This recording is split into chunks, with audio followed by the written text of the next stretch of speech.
everybody. Everybody, please put your hands together for Stuart and Barry from MOGWAI. Welcome, welcome, and thank you so much for joining us at the very first All Together Now festival. Thank you for asking us. Oh, Thanks for listening to us complain about everything. they're a perfect gentleman. What do you think of the site? Isn't this an absolutely gorgeous setting? Yeah, it's really, really nice. Yeah, I've not seen much of it, to be honest. I'm taking your word for it. it is. It's beautiful. Okay. But tell me about how your festival season has been going so far. You've done Latitude, Primavera, Ups and downs. Like it. ups and downs. What have the Yeah. ups been? Ups, Primavera was great. Yeah, it was- there's been more ups than downs. Last weekend we played a prog rock festival in Transylvania. What? Really? Yeah. Maybe not so much of an up. Actually, it was fine. No, do tell us more detail, please. Well, there was a band on before us that had costume changes, and that's really not the scene that we're involved in. Okay. So, Right. and he had LED glasses that he threw away and gave to the crowd, and we can't afford that. Oh no. No, of course. We will keep all our clothes and accessories. We're not Cheers. no giveaways. Right, okay. No giveaways. You have Sorry, been guys. warned, people. You have been warned. So tell me, Every Country's Son, your highest charting album so far. Were you expecting this? No. No? No, it was a nice surprise. Yeah, I think you're always hopeful people are going to be receptive when you put out new music. But no, we were very. What do you think it was? What was the magic that, do you think that connected with the audience on this record particularly? I think we finally worked out how to write songs that some more people liked. I don't know. I really don't know. Right. You're never going to get an answer of a question that involves us saying nice things about ourselves. You're not, because we're you're not- Scottish. you're not self-aggrandizing. Some No. bands you'd ask that question and they'd stop after 20 minutes, Not us. 20-minute monologue. Not us. No, okay. But you chose to work with David Fridmann, who you haven't worked with in 15 years since Rock Action. Why that decision? He refused to work with us, and we just managed to You convince. gradually ground him down. We over convinced him 15 that we years. changed. But I think we did well. The real reason is that I think we wanted to go away. We'd been recording in Glasgow, and it got harder and harder for us to concentrate for a full day without having. Everyone lives like not far from the studio, so it got to 5 o'clock, and we're like, "Do you want to go up the road?" And everyone's like, "Yeah." And when you're in a place in the middle of nowhere, There's no pub. yeah, where he's upstate New York, yeah, but is he? it's really remote. You know. Near Woodstock now, or No, further? much further north. Okay. No, it's almost in Canada. It's not far from Canada, really. Gosh. Okay. Culturally, could not be further away from Woodstock either. Right, okay. It's pretty Trump. Right. So, oh really? Yeah. Oh, aye. Oh dear. So lots of pro-Trump posters and Yeah. how was that? We tried to insulate ourselves from it by just working hard, but I mean, when we went out to the shops, we would see all these hanging deer carcasses and Trump signs, and yeah, it was a bit rough. Did that bleed into the songs at all? If that's what made it successful, go Trump. Right. And because you had worked, we'll talk a bit about soundtracks, but like your work on Atomic and Before the Flood had preceded this record, so like, what sort of impact did that have, do you think, on the creative process, if at all? Well, we were definitely used to being busy because we'd been doing loads. So I think we were in a period of creativity. So I think that must have helped. And yeah, I don't know exactly. It's hard to say because we just do things and don't think about it too much. Right, okay. And you have a new soundtrack album coming out at the end of August to a sci-fi movie, Kin. Tell us a bit about that, because this is your first movie soundtrack. You've done sort of documentaries before. So what's the approach to a movie soundtrack? How do you get into that headspace? Tell us a bit about how you approach that. You approach it the same way. just try and write music that works with the story or the images, but there's just a lot more people telling you what to do. Yeah, there's a lot of submission. And a lot more money at stake, maybe. No. Not always. You pay the price. Yeah. There's a lot of someone else's money at stake, I suppose, not ours, but yeah. Okay. But like, I mean, like soundtrack, was it Kubrick or Coppola that said like film is 50% soundtrack? I wish we got 50% of the money. Need to get them to do our deals. Yeah, so it's like, was there a sort of a weight of expectation, or did you feel under pressure to deliver? Yeah, I think there's really a lot of pressure, but mostly in the beginning when you're trying to work out what they want, and the more that you work with them, then you start to understand more what they need, and it becomes easier towards the end. Yeah. Just like life. I didn't feel that much pressure because he just did it. I was making the tea. Oh. And like Stuart, I read a quote of yours saying that like some of the music on this album is some of your favourite MOGWAI music. Yep. Why so, or what? I just think some of it turned out really well. There's just a few songs on it that I think are really good. Right. I like the film too. It's quite a fun film. It's about like a teenage kid that finds an alien ray gun, and his brother's just got out of jail, and loads of stuff happens. It's kind of a throwback to like a lot of the kind of films we watched when we were teenagers. So yeah, I liked it too. The directors are nice dudes, and they're pretty easygoing. Yeah. And like, of course, your extensive soundtrack work, like on Before the Flood, you worked with Trent Reznor. How was that? I know you're probably big Nine Inch Nails fans. Yeah, that was fun. It was great. I mean, we got asked pretty late in the day, like, so we did it really, really quickly, and it was a really good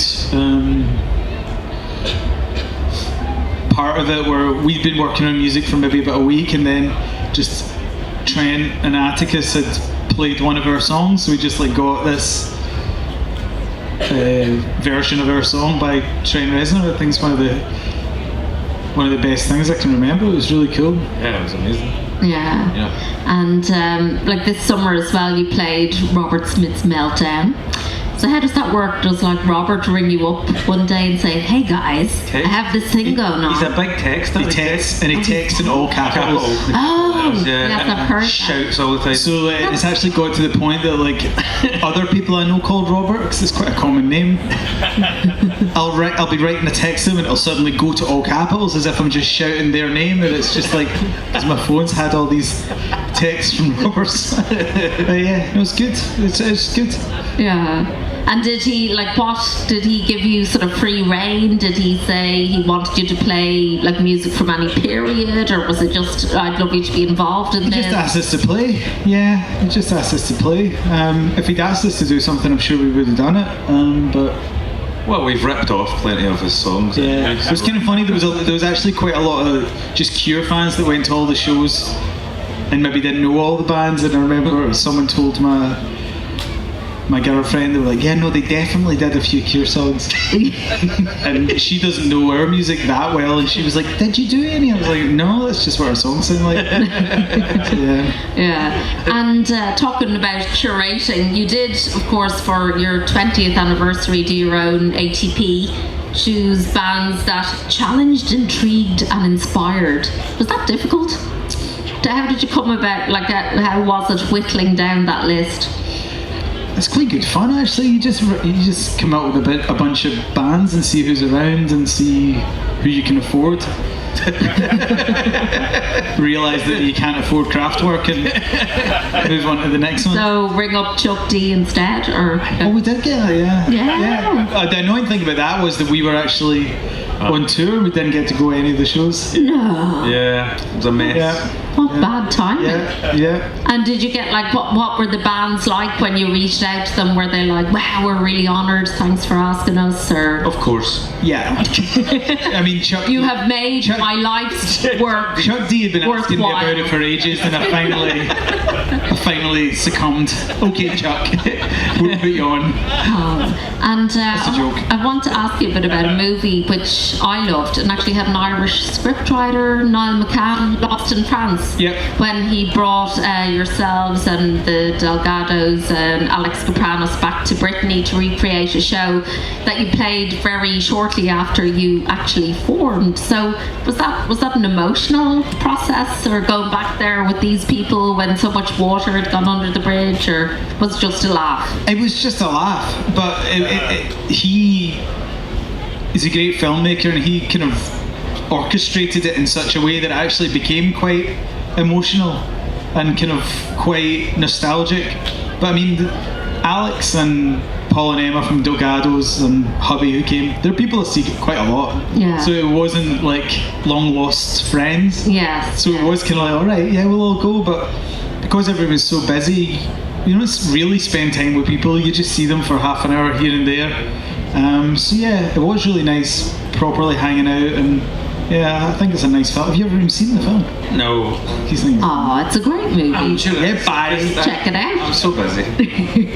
And actually, sticking to things on the screen, you recently contributed to Rip It Up, the BBC is fantastic for music documentaries about sort of the pop music of Scotland. So for people here, what sort of young Scottish bands should we be checking out that we may not have heard of? Sacred Paws. Yeah. The big bands that are based in Glasgow, at least, anyway. yeah. Sacred Paws, one of them. Oh, there's loads. You tell Medicine me. Men. Who? Medicine Men. Medicine Men. Glasgow. Are they God? That guy knows about Manson. Okay, Medicine Men, everybody, check them out. I'm getting a brain fart here. Is there a trait or, something in common, do you think, that all Scottish bands have? Yeah, I think that there's always a desire not to sound like anyone else, especially anyone else from Glasgow, because the scorn would be poured upon you. But yeah, I think there's always been a non-scene because they don't want to sound like anyone else, and I think that's a really great trait. Yeah. I don't want to keep you guys too long, and I do want to give people the opportunity to ask a few questions. So what can we expect from your set tonight?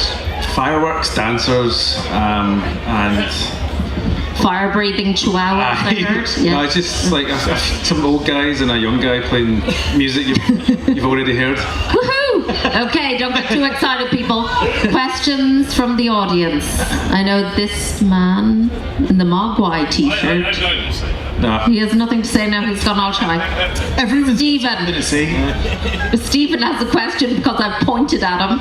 Yes, Stephen. So I'm a big fan of your own Twitter reviews of hotels and stuff you're staying. So what's your best recommendation of over summer? Barry's the hotel review. Yeah, I just used to get annoyed with hotels and did that for a laugh. But yeah, I wouldn't recommend any of those places because we don't stay in nice hotels very often. We did once. Stayed in a nice one in Spain once. Yeah, it was Julio Iglesias' hotel or something like that. There was something weird about it. It was 5 stars. I had 2 bathrooms in a small room. And a marble step up to the bath. It was amazing. This was about 18 years ago and we're still talking about it. It was clearly a highlight of our career. Apart, yeah. Any other? Yes. When Martin wasn't touring with you earlier on, did you find it difficult to sync up with a new drummer? Or do you find like if a drummer is confident enough, it's kind of very easy to kind of sink into the... It's always a little bit different because every musician plays differently, but Kat, who stood in for Martin, She was amazing. she was great. So really, we got used to playing with a different drummer really, really quickly. Yeah. The only thing was, because we were on tour, if we wanted to play different songs, it's more of a process to do that because Well, she doesn't know the She doesn't know the songs. Yeah. Are you more in tune with the way Martin plays? Yeah. Well, we're used to playing with Martin. Yeah, obviously. Yeah. Yeah. But is it like a big challenge? I mean, you're very good musicians, but like is it a big challenge to kind of sync up with a new drummer? Well, she's a much better musician than we are. Yeah. Honestly. Yeah, she probably. It was probably more of a challenge for her to put up with us. Is it, I'm going to say what the time signature is. I'm not going to not know what that is. Thank you. She wrote notes and everything. She can write proper music. No, she was all over it. Notions, we call that around here. Oh, now everyone's putting up their hand. My God, that man in the colourful top. Yes, sir. You had to pick your favourite song in the world, not the big.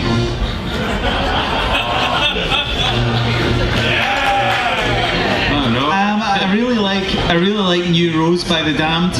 Woo.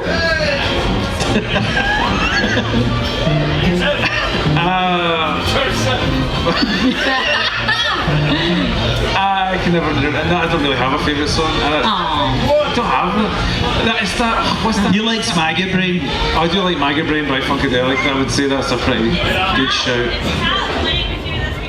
No. Is that your question? Martin's feeling better, so he's back.